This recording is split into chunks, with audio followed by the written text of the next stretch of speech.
ನಮ್ಮ GBH63 update channel. ವಿದ್ಯಾರ್ಥಿಗಳು ಉತ್ತಮ ಶಿಕ್ಷಣ ಪಡೆದು ತಂದೆ ತಾಯಿಗಳಿಗೆ ಹೆಸರು ತರುವಂತಹ ಕೆಲಸವಾಗಬೇಕು. ಶ್ರೀ ಶಾಂತಲಿಂಗ ದೇಶಿಕೇಂದ್ರ ಮಹಾಸ್ವಾಮಿಗಳು. ತಾಲೂಕಿನ ಅರಸೀಕೆರೆ ಗ್ರಾಮದಲ್ಲಿ ಕೋಲ ಶಾಂತೇಶ್ವರ ಮಠದ ಜನ ಕಲ್ಯಾಣ ಕೇಂದ್ರದ ವತಿಯಿಂದ ದ್ವಿತೀಯ ವರ್ಷದ ವಿದ್ಯಾರ್ಥಿಗಳಿಗೆ ಬೀಳ್ಕೊಡುಗೆ ಸಮಾರಂಭ 2022-24ನೇ ಸಾಲಿನ ವಿದ್ಯಾರ್ಥಿಗಳಿಗೆ ಬೀಳ್ಕೊಡುಗೆ ಸಮಾರಂಭ ಹಾಗೂ ಶಾರದಾ ಪೂಜೆ ಕಾರ್ಯಕ್ರಮ ಹಮ್ಮಿಕೊಳ್ಳಲಾಗಿತ್ತು.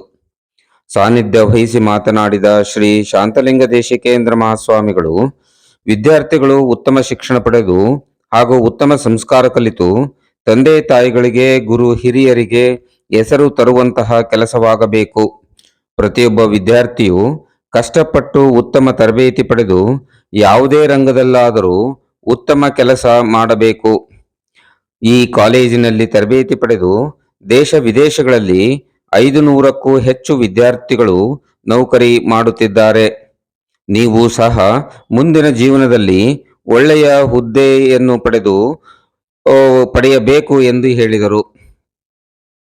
ಮುಖ್ಯ ಅತಿಥಿಗಳಾಗಿ ಕಾಲೇಜಿನ ಉಪಾಧ್ಯಕ್ಷರಾಗಿ ಪ್ರಭು ಮಹಾಸ್ವಾಮಿಗಳು ವಿರಕ್ತ ಮಠ ಸಂಡೂರು ಇವರು ಮಾತನಾಡಿ, ಈ ಸಂಸ್ಥೆಗೆ 25 ವರ್ಷ ತುಂಬಿ ರಜತ ಮಹೋತ್ಸವ ಆಚರಿಸಿ 26ನೇ ವರ್ಷಕ್ಕೆ ಕಾಲಿಟ್ಟಿದೆ. ಈ ಭಾಗದಲ್ಲಿ ಶಿಕ್ಷಣ ಕ್ರಾಂತಿಯನ್ನೇ ಮಾಡಿದೆ. ಅಂಬೇಡ್ಕರ್ ಹೇಳಿದಂತೆ ಯಾವ ದೇಶದಲ್ಲಿ ದೇವಸ್ಥಾನಗಳು ಗಂಟೆ ಬಾರಿಸುವ ಬದಲು ಶಿಕ್ಷಣದ ಗಂಟೆ ಬಾರಿಸಿದರೆ ಆ ದೇಶ ಅಭಿವೃದ್ಧಿಯಾಗುತ್ತದೆ. ಅರಸೀಕೆರೆಯ ಶ್ರೀ ಶಾಂತಲಿಂಗ ದೇಶಿಕೇಂದ್ರ ಮಹಾಸ್ವಾಮಿಗಳು ಧರ್ಮದ ಜೊತೆಗೆ ಶಿಕ್ಷಣ ಸಂಸ್ಥೆಗಳನ್ನು ನಿರ್ಮಿಸಿ ಗ್ರಾಮೀಣ ಭಾಗದ ವಿದ್ಯಾರ್ಥಿಗಳಿಗೆ ಶಿಕ್ಷಣದ ಜೊತೆಗೆ ಅನ್ನದಾಸೋಹ ಸಹ ಆರಂಭಿಸಿದ್ದಾರೆ.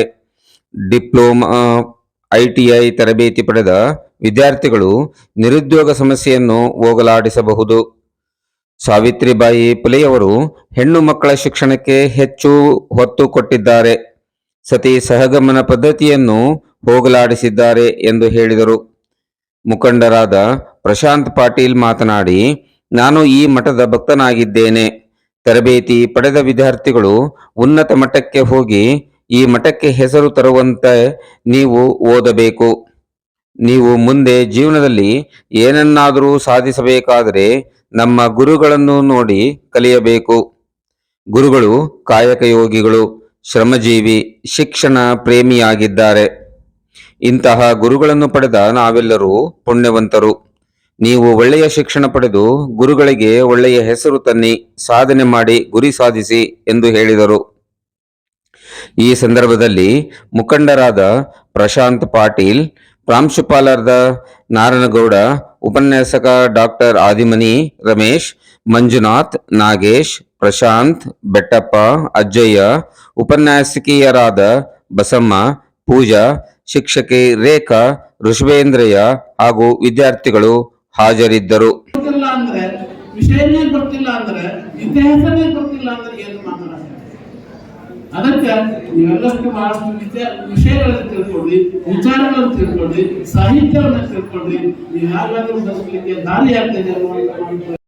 ದೇಶದಲ್ಲಿ ಶಿಕ್ಷಣವನ್ನು ಕೊಟ್ಟಂತ ಮೊದಲ ಮಹಿಳೆ ಯಾರು ಅಂತ ಹೇಳಿದ್ರೆ ಸಾವಿತ್ರಿಬಾಯಿ ಫುಲೆ ಅವರು. ಯಾಕಂದ್ರೆ ಆ 19ನೇ ಶತಮಾನ ಅಂತಂದ್ರೆ ಒಂದು ಕಡೆ ಪೇಶ್ವರ ಆಡಳಿತ ಇರ್ತದೆ, ಮತ್ತೊಂದು ಕಡೆ ಬ್ರಿಟಿಷರ ಆಡಳಿತ ಇರ್ತದೆ.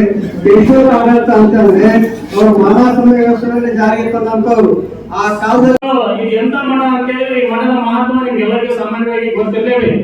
ಈ ಮಠದಲ್ಲಿ ನೀವು ಏನಾದ್ರು ನಿಮ್ಮ ಶ್ರದ್ಧೆಯಿಂದ ಓದಿದ್ದೇ ನಿಜ ಆದ್ರೆ ನೀವು ಉನ್ನತ ಸ್ಥಾನಕ್ಕೆ ಹೋಗ್ತೀರಿ. ಅಂಬೇಡ್ಕರ್ ಶಿಕ್ಷಣದ ಬಗ್ಗೆ ಒಂದು ಒಳ್ಳೆಯ ಮಾತನ್ನು ಹೇಳ್ತಾರೆ.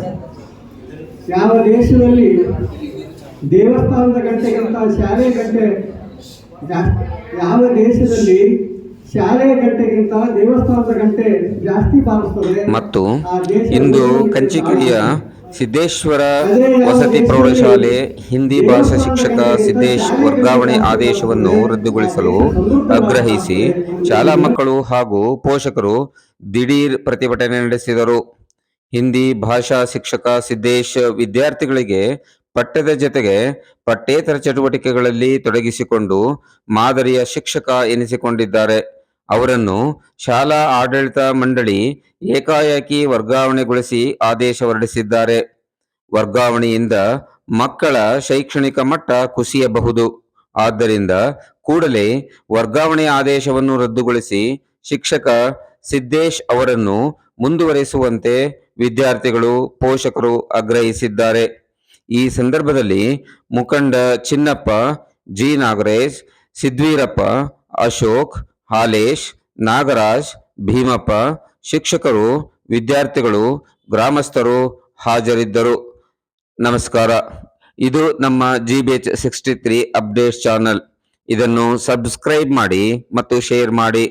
ವಂದನೆಗಳು.